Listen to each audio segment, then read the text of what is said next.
सब लोगों को गुज़िश्ता ईद मुबारक। आज हम जो टॉपिक डिस्कस करेंगे जीआईटी से रिलेटेड आप ड्रग्स पढ़ रहे हैं। डेंटिस्ट्री के अंदर तो डायरिया से रिलेटेड डिजीज आपके पास नहीं आएगी, लेकिन आपको ड्रग की यानी हवा होनी चाहिए।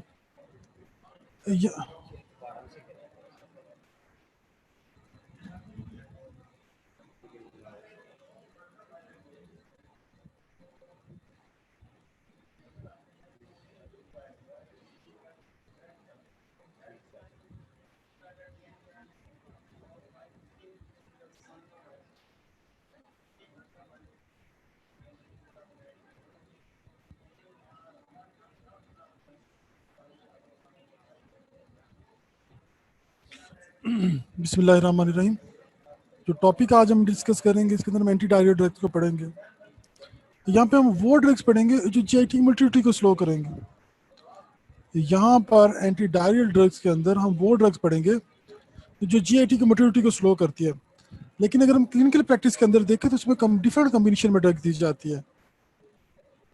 क्लिनिकल सिनेरियो के अंदर डिफरेंट ड्रग्स दी जाती है, उसके अंदर एंटीबायोटिक दी जाती है, कुछ और ड्रग्स मेट्रोनिडाजोल वगैरह जो है, उसके बाद ड्रोटावरीन वगैरह जो दी जाती है। यहाँ पे जो हम बात करेंगे वो सिर्फ और सिर्फ उन ड्रग्स की बात करेंगे जो जीआईटी की मोटिलिटी को स्लो कर रही हैं, जो आपकी आंतों की हरकत को स्लो कर रही हैं। इसके अंदर 3 तरह की ड्रग्स हैं। उसके बाद हम कुछ वो ड्रग्स देखेंगे जो क्लिनिकली बहुत इंपॉर्टेंट है। आपको वॉमिटिंग, अगर आपके पास डेंटिस्ट को पेशेंट आता है जिसको वॉमिटिंग स्टार्ट हो रही है, आपको प्रोसीजर करते हैं, पेशेंट को वॉमिटिंग स्टार्ट हो जाती है, कौन सी मैजिकल ड्रग है जो अपने पेशेंट को देनी है और पेशेंट की ड्रामेटिकली वॉमिटिंग रुक जानी है। अगर एक पेशेंट आपके पास आ रहा है, उसको दांतों के अंदर कोई इन्फेक्शन है, किसी तरह भी गम के अंदर इन्फ्लेमेशन है, आप उसको पेंसिलिन ग्रुप की ड्रग्स देते हैं या पेन किलर देते हैं, एनसिड्स देते हैं। पेशेंट आके कंप्लेन करता है मेरे पेट में तेजाबियत हो रही है, पेन होना शुरू हो गया। तो कौन सी ड्रग्स ऐसी देंगे जो पेट के अल्सर्स को बेहतर करती है, जो तेजाबियत को बेहतर करती है, जो एनसिड के साथ दी जानी चाहिए पेशेंट को, जो है। दो चीजें होगी। फिर उनमें से कौन सी सुपीरियर ड्रग्स हैं जो पेशेंट को दें तो पेशेंट को लॉन्ग टर्म में फायदा हो सकता है।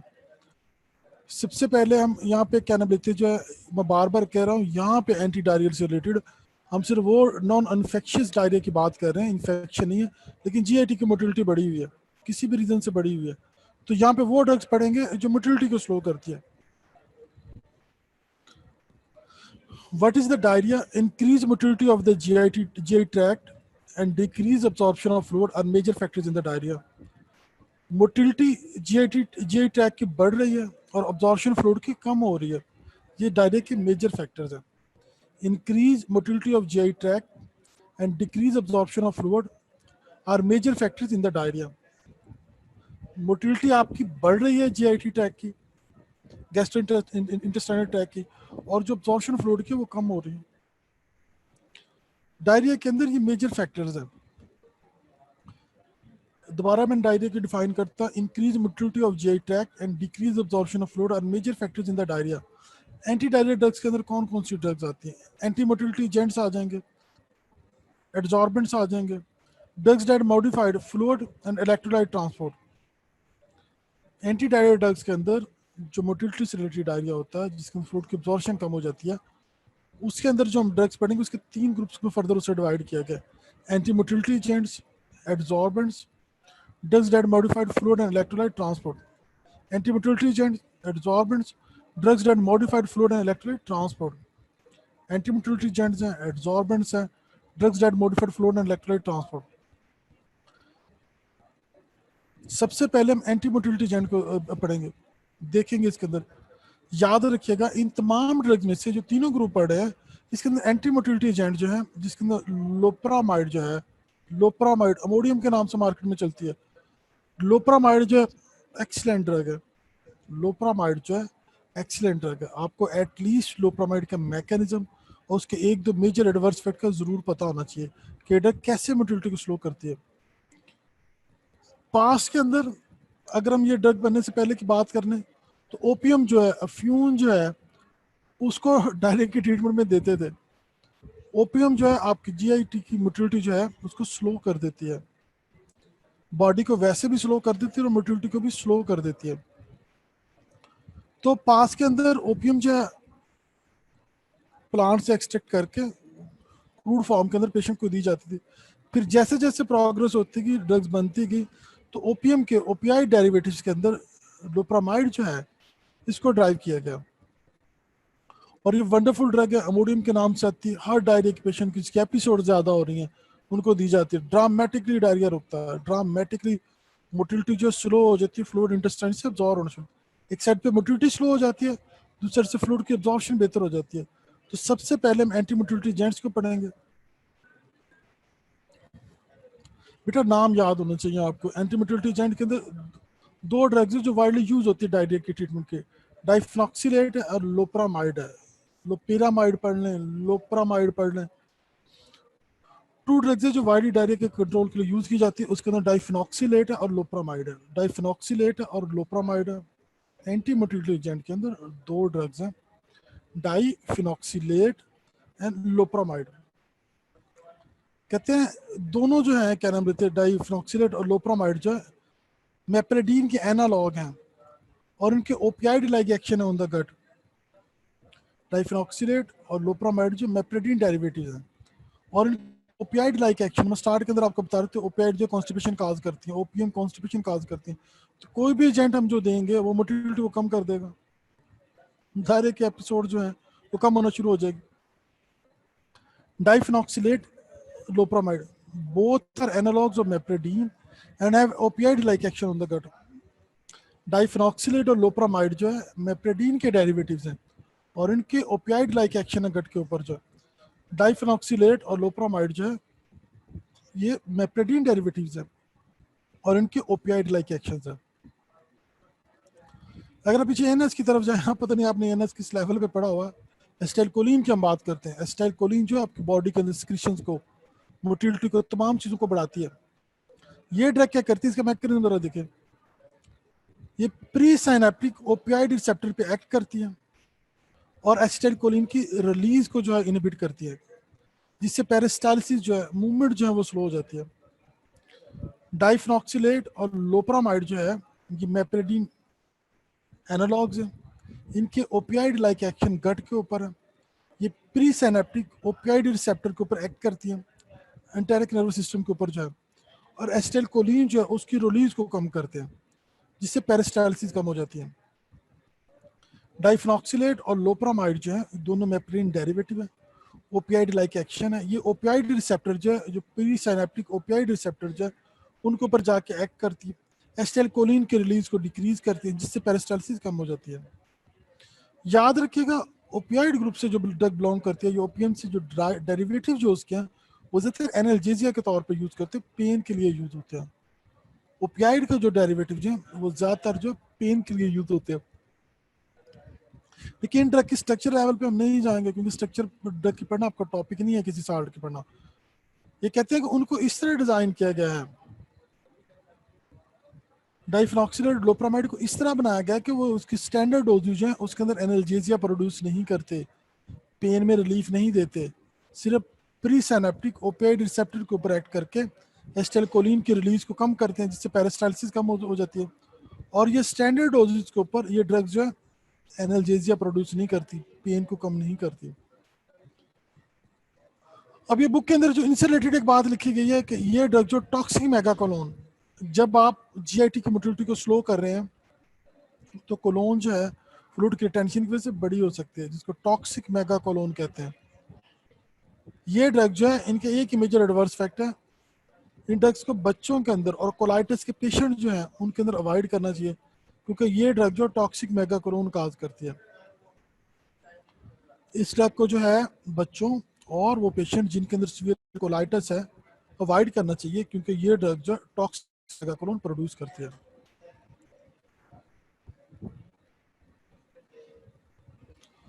दोबारा देखते हैं, अगर हम जीआईटी की बात करते हैं, जीआईटी की मोटिलिटी की बात करते हैं, तो ये ड्रग जो है, अगर डायरिया की बात करें, डायरिया के अंदर क्या होगा, इंक्रीज मोटिलिटी होगी, डिक्रीज अब्जॉर्प्शन ऑफ फ्लूइड्स होगी। ये मेजर फैक्टर्स हैं डायरिया के अंदर। अब डायरिया के अंदर तीन ग्रुप्स उसने बताया एंटी डायरिया, जो एंटी मोटिलिटी को हम देख रहे हैं। एंटी मोटिलिटी ड्रग्स के अंदर दो ड्रग्स जो है बेटा, ये आपके टिप्स पे होने चाहिए। लोपरामाइड बार बार आपको कह रहा हूँ, बहुत अच्छी तरह याद करें, ये क्लिनिकल प्रैक्टिस के अंदर चलती है। एक होता है अपने पास होना और रट्टा लगा लें जैसे मर्जी करके पास हो, एक होता है नॉलेज गेन करना। और वो ड्रग हमारे यहाँ सबसे बड़ा ड्रॉबैक, यहाँ पे जो फार्माकोलॉजी लोग पढ़ाते हैं वो क्लिनिकली ओरिएंटेड नहीं है, उनका क्लिनिकली एक्सपोजर नहीं है, उन्हें पता ही नहीं है कौन सी ड्रग मार्केट में चल रही है, कौन सी पेशेंट पे चल रही है, वो कॉमन पढ़ाई जा रहे हैं। हमारे यहाँ पे loperamide most commonly use for the treatment of diarrhoea, Imodium के नाम से इसके कैप्सूल आते हैं, अमोडियम के नाम से। डाइफेनॉक्सिलेट लोपरामाइड है, कहते हैं बोथ आर एनालॉग्स ऑफ मेप्रेडीन। डाइफेनॉक्सिलेट और लोपरामाइड जो मेप्रेडीन के एनालॉग्स हैं और उनके ओपियाइड लाइक एक्शन है ऑन द गट। दोबारा रिपीट करता हूँ, डाइफेनॉक्सिलेट और लोपरामाइड जो है ये मेप्रेडीन के डेरिवेटिव्स हैं और इनके ओपियाइड लाइक एक्शन है। मैंने आपको बताया था ओपीएम क्या करती है, कॉन्स्टिपेशन काज करती है, फ्लूइड की रिटेंशन काज करती है, मोटिलिटी को स्लो करती है। ये ड्रग जो प्री साइनेप्टिक ओपियाइड रिसेप्टर पे एक्ट करते हैं, प्री साइनेप्टिक ओपियाइड रिसेप्टर पे जब एक्ट करते हैं एंटेरिक नर्वस सिस्टम में, तो ये एसिटाइल कोलिन की रिलीज को कम करते हैं। जब एसिटाइल कोलिन की रिलीज कम होगी तो पेरिस्टालिसिस कम हो जाएंगे, पेरिस्टालिसिस कम हो जाएगी तो मूवमेंट नहीं होगी फिकल मैटर की जो है। ये ड्रग जो है नॉर्मल डोज के ऊपर एनाल्जेसिया प्रोड्यूस नहीं करती, at the usual doses they lake analgesic effects. आमतौर पे ओपियाइड ग्रुप की ड्रग जो है वो पेन की ट्रीटमेंट में देते हैं। तो ये ड्रग अपने स्टैंडर्ड लोपरामाइड और डाइफेनॉक्सिलेट जो है अपनी स्टैंडर्ड डोजेज के अंदर जो एनाल्जेसिया प्रोड्यूस नहीं करती, पेन को बेहतर नहीं करती, बल्कि ये जो है ओपियाइड रिसेप्टर पे एक्ट करके एसिटाइलकोलिन की रिलीज को कम करती हैं, जिससे पेरिस्टालिसिस और जेटी की मूवमेंट स्लो हो जाते हैं। कहते हैं ये ड्रग जो टॉक्सिक मेगाकोलोन प्रोड्यूस कर सकते हैं, इसलिए इनको बच्चों के अंदर और सीवियर कोलाइटिस के पेशेंट जो है उनके अंदर अवॉइड करना चाहिए। याद रखिएगा, क्लिनिकल प्रैक्टिस के अंदर एक स्टैंडर्ड रूल चलता है, बच्चों और बूढ़ों का डायरिया कभी एकदम नहीं रोका जाता। बच्चों की इंटेस्टाइन भी वीक होती है, बूढ़ों को भी। बच्चों की अभी प्रॉपर डेवलपमेंट नहीं हुई होती इस वजह से, और बूढ़ों की एज फैक्टर की वजह से बच्चों और बूढ़ों के अंदर डायरिया को कभी एकदम नहीं रोकते। तो इसीलिए ये ड्रग जो है टॉक्सिक मेगाकोलोन प्रोड्यूस करती है, इनको बच्चों और सीवियर कोलाइटिस के जो पेशेंट है उनके अंदर अवॉइड करना चाहिए।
बर्फ फिर बंद होगी।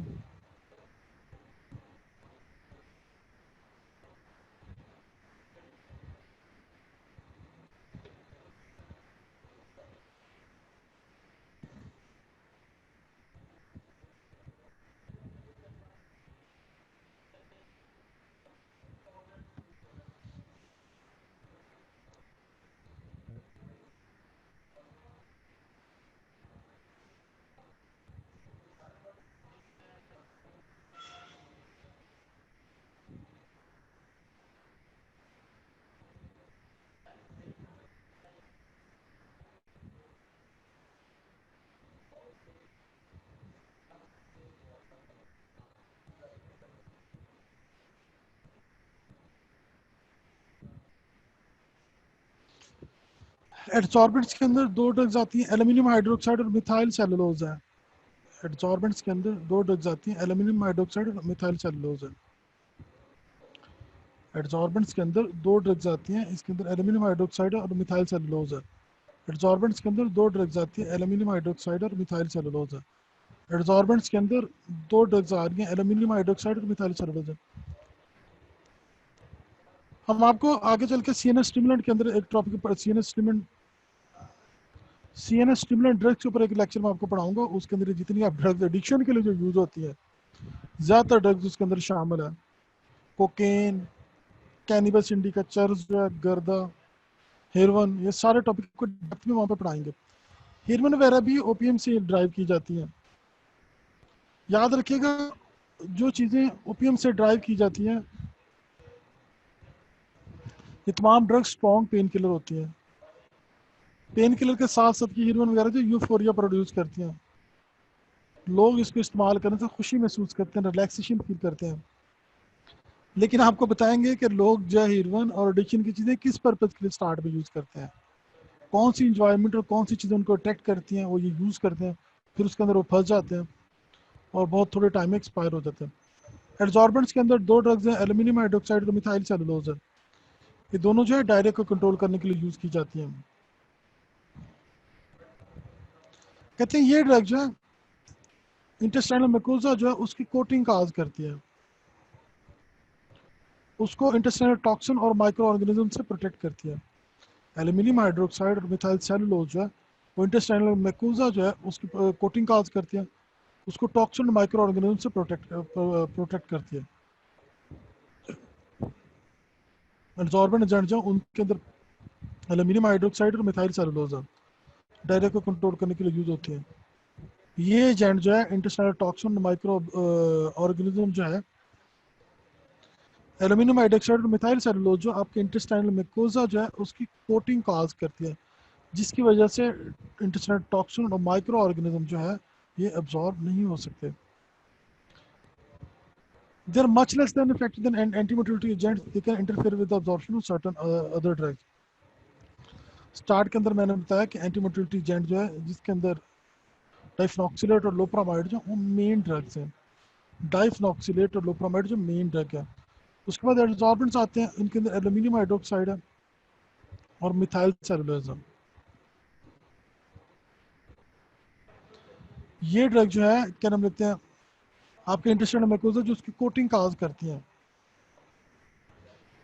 ये ड्रग जो है आपके इंटेस्टाइनल म्यूकोसा जो है उसकी कोटिंग काज करती है, इंटेस्टाइनल टॉक्सिन और माइक्रो ऑर्गेनिज्म को ये अब्जॉर्व नहीं होने देती, उनकी अब्जॉर्प्शन को रोकती है। कहते हैं ये ड्रग जो लेस इफेक्टिव है देन एंटी मोटिलिटी एजेंट्स, और ये ड्रग इंटरफेयर कर सकती हैं दूसरी ड्रग की अब्जॉर्प्शन के साथ जो है। एब्जॉर्बेंट्स के अंदर अगर हम बात की जाए तो एल्यूमिनियम हाइड्रोक्साइड और मिथाइल सेलुलोज है। ये ड्रग जो डायरिया को कंट्रोल करती है। मैकेनिज्म क्या है, ये आपकी इंटेस्टाइन जो उसकी कोटिंग काज करती है, इंटेस्टाइनल टॉक्सिन और माइक्रो ऑर्गेनिज्म को अब्जॉर्व नहीं होने देती। बहुत ज़्यादा लेस इफेक्टिव है ये ड्रग्स अगर आप एंटी मोटिलिटी एजेंट से कंपेयर करें। और ये ड्रग जो है बहुत सी ड्रग की अब्जॉर्प्शन, अगर आपके इंटेस्टाइन की कोटिंग होगी तो बेटा बहुत सारी चीज़ें तो अब्जॉर्व ही नहीं हो सकेंगी, तो इसलिए बहुत सारी ड्रग की जो अब्जॉर्प्शन है उसके साथ इंटरफेयर करती है। दोबारा हम इसको रिपीट करते हैं जो अभी तक हमने जो चीज़ें देखी हैं। डायरिया क्या, इंक्रीज मोटिलिटी है जीआई की और डिक्रीज अब्जॉर्प्शन है। डायरिया क्या, इंक्रीज मोटिलिटी है और डिक्रीज अब्जॉर्प्शन है। मेजर फैक्टर्स हैं डायरिया के अंदर। अगर हम एंटी डायरिया ड्रग की बात करें तो इसके अंदर एंटी मोटिलिटी एजेंट्स हैं, एड्जॉर्बेंट्स हैं और drugs that modified electrolyte and fluid and electrolyte transport. Anti motility agents के अंदर दो हमारे पास ड्रग्स है, डाइफेनॉक्सिलेट है और लोप्रामाइड है। ये दोनों ड्रग्स हैं मेप्रिडीन एनालॉग्स हैं और ये ओपियाइड रिसेप्टर की ओपियाइड लाइक एक्शन है इनका गट के ऊपर जो है। ये प्री सिनेप्टिक ओपियाइड रिसेप्टर के ऊपर एक्ट करते हैं इंटेरिक नर्वस सिस्टम में। एसिटाइलकोलिन की रिलीज को रोकते हैं, जब एसिटाइलकोलिन की रिलीज को डिक्रीज करते हैं रोकते हैं। जब एसिटाइलकोलिन की रिलीज जो डिक्रीज होती है तो पेरिस्टालसिस डिक्रीज हो जाती है। कहते हैं स्टैंडर्ड डोजेज के अंदर ये ड्रग जो है मेप्रेडिन एनालॉग की जो ड्रग्स हैं डाइफेनॉक्सिलेट लोप्रामाइड, ये एनाल्जेसिया प्रोड्यूस नहीं करती, पेन को कंट्रोल नहीं करती। कहते हैं ये ड्रग जो है बच्चों और सीवियर कोलाइटिस के पेशेंट के अंदर अवॉइड करनी चाहिए क्योंकि ये ड्रग टॉक्सिक मेगाक्लोन प्रोड्यूस करते हैं।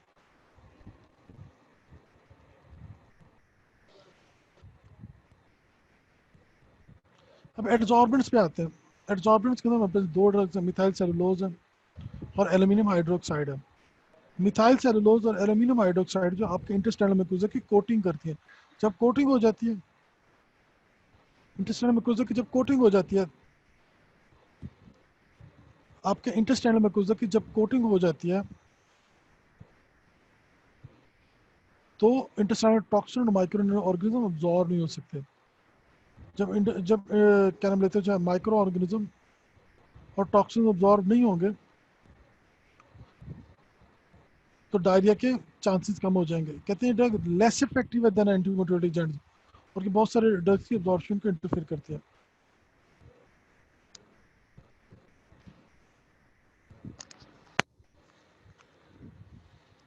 Agents that modified fluid and electrolyte transport, bismuth subsalicylate, agents that modified fluid and electrolyte transport, bismuth subsalicylate, agents that modified fluid and electrolyte transport के अंदर कौन से bismuth subsalicylate है।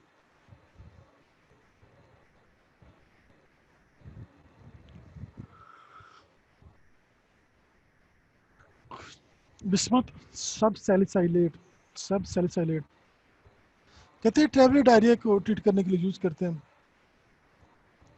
ये फ्लूइड के secretion को बाउल के अंदर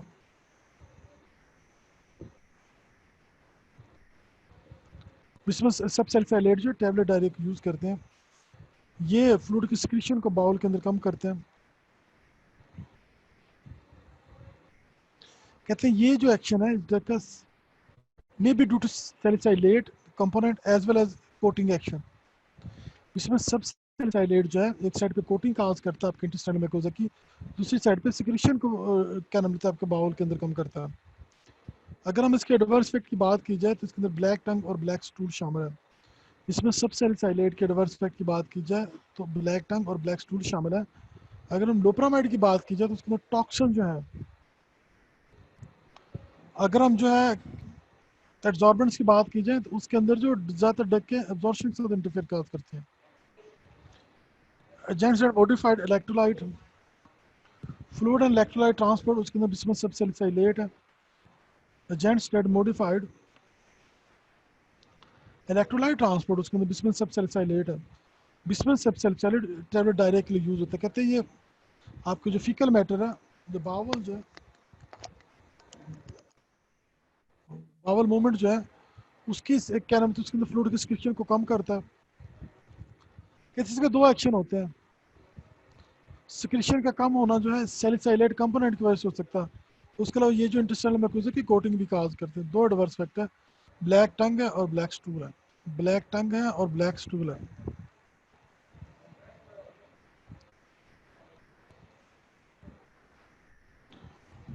ये ड्रग जो है इंटेस्टाइनल की मोटिलिटी को कम करती हैं और फ्लूइड की इंटेस्टाइनल की, दोबारा एक बार हम रिपीट करके फिर आगे चलते हैं जो तीन चार कॉमन बातें आपको आनी चाहिए। डायरिया क्या है, मोटिलिटी बढ़ रही है, अब्जॉर्प्शन कम हो रही है। डायरिया क्या है, इंटेस्टाइन की आपके मोटिलिटी हो रही है, जीआईटी ट्रैक की, और फ्लूइड की अब्जॉर्प्शन कम हो रही है। एंटी मोटिलिटी एजेंट की बात करें तो इसके अंदर डाइफेनॉक्सिलेट और लोप्रामाइड। डाइफेनॉक्सिलेट और लोप्रामाइड जो है ये मेप्रिडीन डेरिवेटिव्स हैं।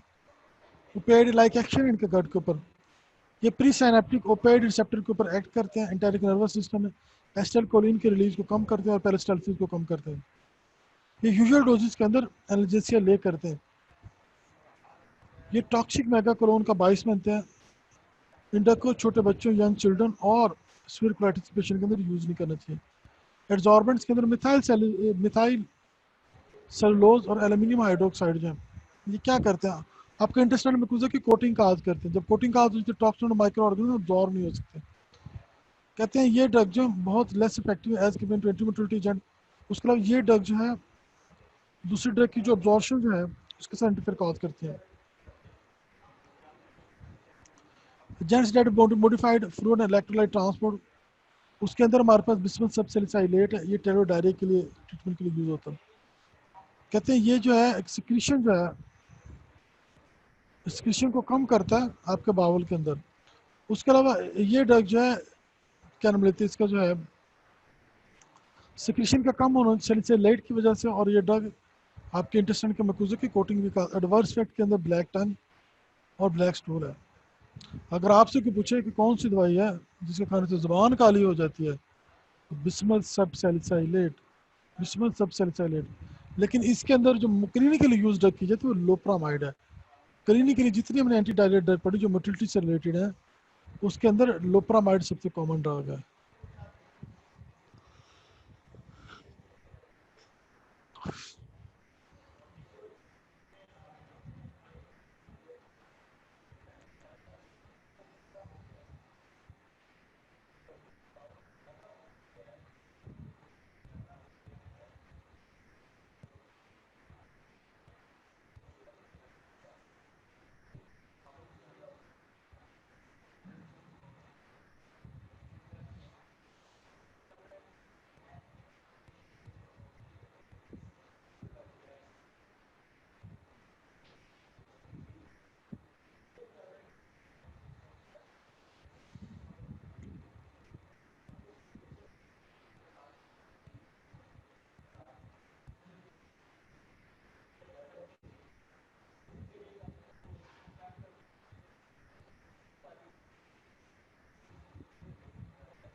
अब कुछ बातें हम जो है वॉमिटिंग से रिलेटेड करेंगे। नॉजिया वॉमिटिंग जो है, अगर आपके पास क्लिनिक के अंदर पेशेंट आ जाता है, पेशेंट को सीवियर वॉमिटिंग हो रही है, वॉमिटिंग रुक नहीं रही, तो बेटा क्लिनिकल प्रैक्टिस के अंदर वो चीज़ें देते हैं जो मैजिकल इफेक्ट करें, ना कि वो चीज़ें देते हैं कि पेशेंट आपको देखता रहे कि आप क्या करें।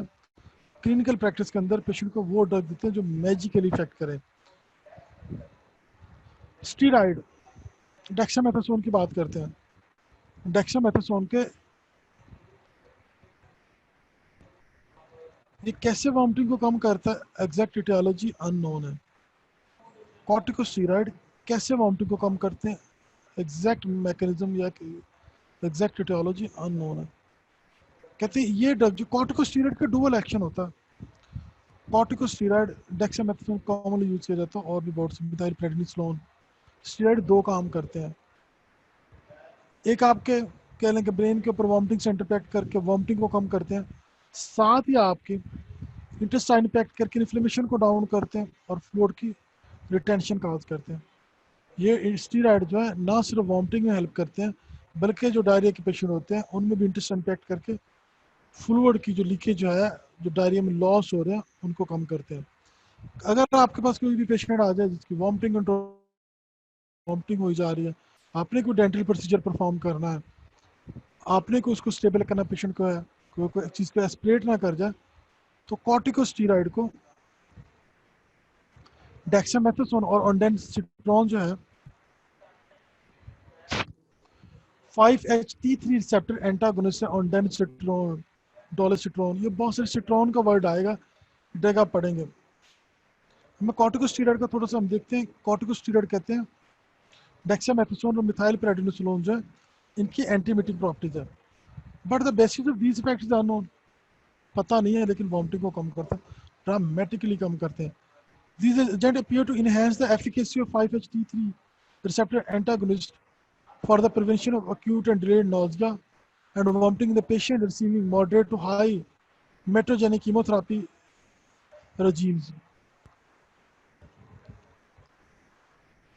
तो ये ड्रग जो है कॉर्टिकोस्टेरॉइड को जो 5-HT3 रिसेप्टर एंटागोनिस्ट, जिसके अंदर हमारे पास ऑन्डेनसिट्रोन है, ये ऑनसेट के नाम से मार्केट में आती है। ऑन्डेनसिट्रोन जो ऑनसेट के नाम से टैबलेट और इंजेक्टेबल फॉर्म में आती है। तो कॉर्टिकोस्टेरॉइड डेक्सामेथासोन को कंबाइन करके 5-HT3 रिसेप्टर एंटागोनिस्ट ऑन्डेनसिट्रोन के साथ दिया जाता है। अभी कम्बिनेशन में एंटी वॉमिटिंग ड्रग की कम्बिनेशन में कौन सी है? अगर हम डेक्सामेथासोन और ऑन्डेनसिट्रोन को देते हैं तो वॉमिटिंग 90% से ऊपर रुक जाती है। अगर हम डेक्सामेथासोन को ऑन्डेनसिट्रोन 5-HT3 रिसेप्टर एंटागोनिस्ट के तौर पे देते हैं तो वॉमिटिंग आपकी जो है 90% रुक जाती है।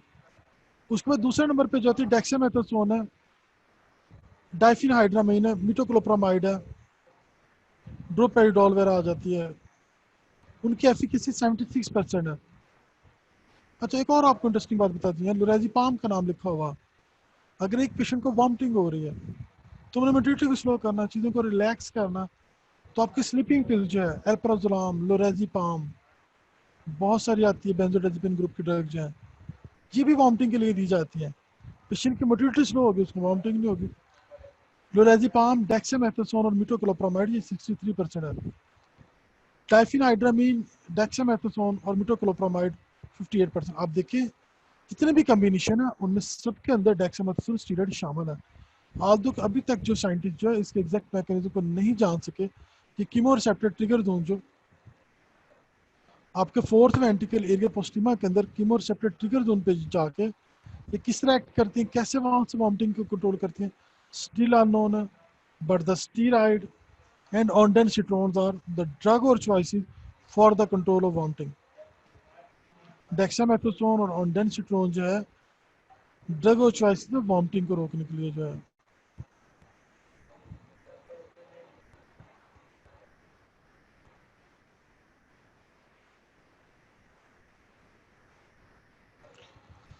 ये पीपीआई ग्रुप की ड्रग से देखेंगे, proton pump inhibitor groups, proton pump inhibitor. इसके अंदर एक बहुत इंपॉर्टेंट क्वेश्चन पूछा जाता है, वो ड्रग जो प्रोटॉन पंप को इनहिबिट करती हैं, पेट के अंदर एसिडिटी को कम करती हैं, ये तेजाब के लिए यूज की जाती हैं, पेप्टिक अल्सर के लिए, तेजाब के लिए, सीने में जलन हो रही है पेशेंट को, पेन किलर दिए, पेशेंट कंप्लेन कर रहा तो ये उनको दी जाती है। अब इससे रिलेटेड क्वेश्चन पूछा जाता है कि प्रोटॉन पंप इनहिबिटर जो है, अगर ये प्रोटॉन पंप्स को इरिवर्सिबली इनहिबिट कर देते हैं, कहते हैं प्रोटॉन पंप इनहिबिटर की ग्रुप जो है प्रोटॉन पंप को इरिवर्सिबली इनहिबिट कर देते हैं। अगर प्रोटॉन पंप इरिवर्सिबली इनहिबिट हो गया तो पेशेंट को हम डेली बेसिस पे ड्रग क्यों दे रहे हैं? अगर प्रोटॉन पंप ग्रुप की ड्रग जो है, प्रोटॉन पंप्स को, प्रोटॉन पंप इनहिबिटर ग्रुप की ड्रग जो है प्रोटॉन पंप को इरिवर्सिबली इनहिबिट कर देते हैं, तो हम प्रोटॉन पंप्स को डेली क्यों देते हैं? तो हम ड्रग पेशेंट को डेली क्यों यूज़ करवाते हैं? वन बाय वन देखते हैं इसके अंदर जो है होता क्या है। याद रखिएगा पीपीआई ग्रुप की ड्रग जो है उसके अंदर अब ये सारे देखिए, मेप्राजोल, इसोमेप्राजोल, लेंसोप्रिजोल का वर्ड सबके साथ आएगा, मेप्राजोल, इसोमेप्राजोल, लेंसोप्रिजोल, पेंटाप्रिजोल, रेबिप्रिजोल, रेबिप्राजोल, सबके साथ जो है ये जड़, गैस्ट्रोएसोफेजियल रिफ्लक्स डिजीज, इनमें दिया जाता है इसको जो है। सबके एंड पे क्या रहा, जोल, मेप्राजोल, इसोमेप्राजोल, लेंसोप्रिजोल, पेंटाप्रिजोल, rabeprazole.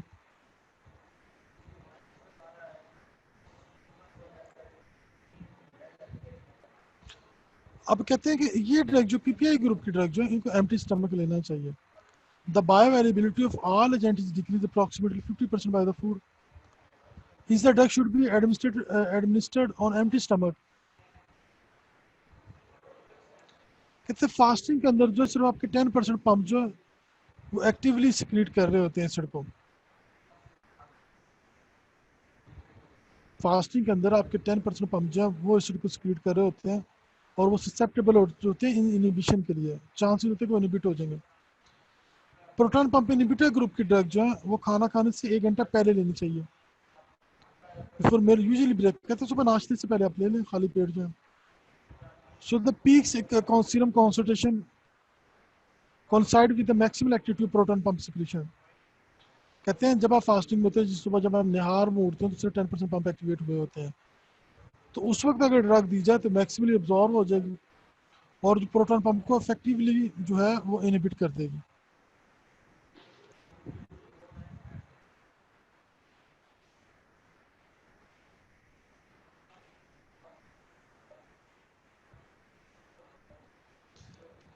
These drugs have a short serum half-life of about 1.5 hours.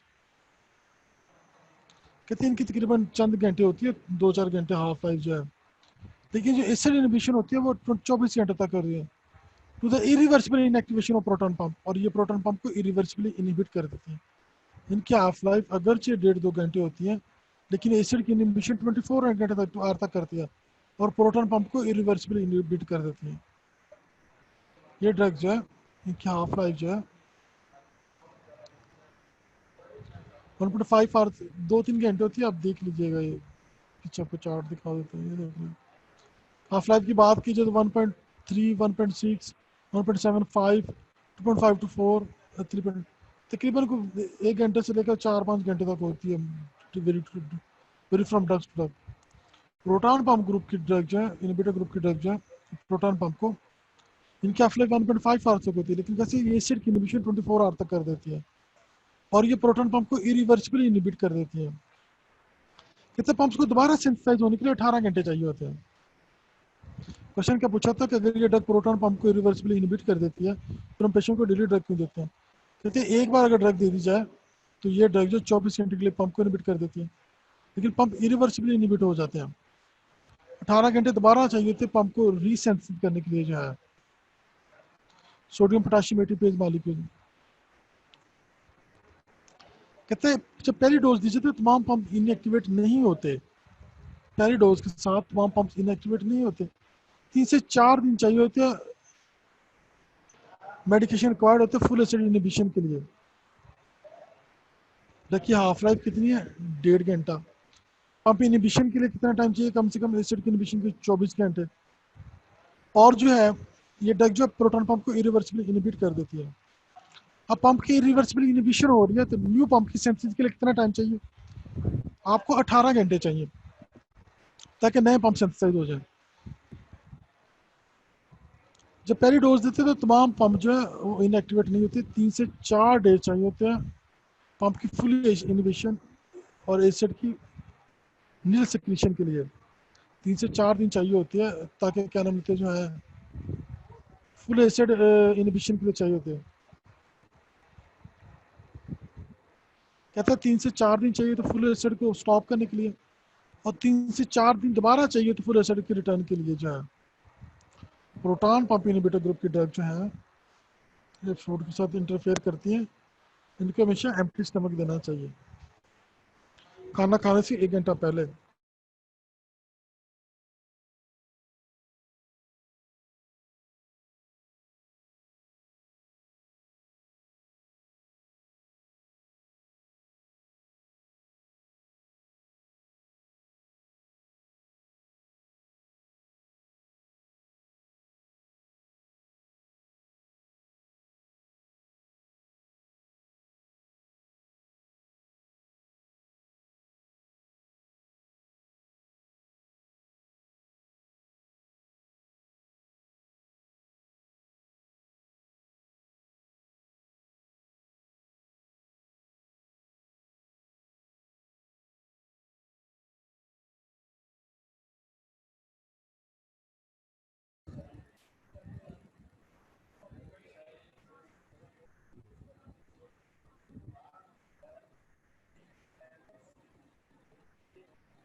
फिर ये साइड पे नहीं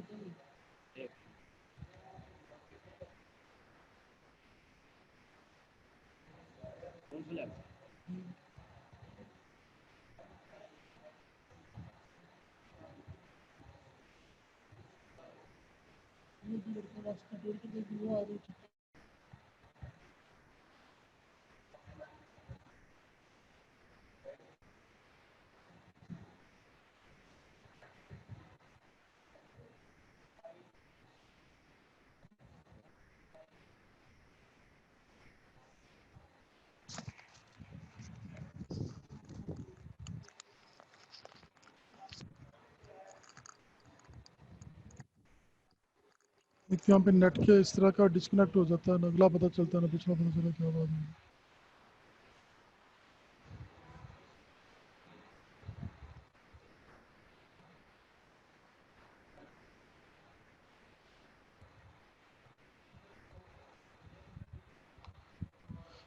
कहते हैं ये ड्रग जो है प्रोटॉन पंप को रिवर्सिबली इनहिबिट करती है, 18 घंटे दोबारा चाहिए थे नए पंप के सिंथेसाइज होने के लिए।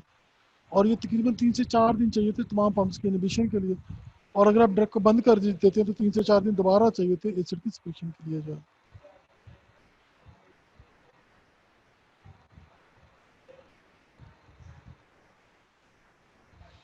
अब ये देखिए H2 ब्लॉकर को इन्होंने शो किया गया, ये आपके एसिड की सिक्रीशन है ब्रेकफास्ट के अंदर जो है ये जा रहा। एक साइड पे जो है उन्होंने क्या नाम लेते जो है मिलीमोल पर लीटर शो किया गया, यहाँ पे टाइम शो किया गया। एसिड की सिक्रीशन सुबह में ज़्यादा होती, फिर डिप जाता, फिर ज़्यादा हो जाती, फिर लंच में ज़्यादा होती, फिर दोपहर को जब आप डिनर करते तब ज़्यादा हो, फिर नाइट में ज़्यादा हो जाती है। तो अगर ये आप ग्रीन कलर की लाइन देखें तो ये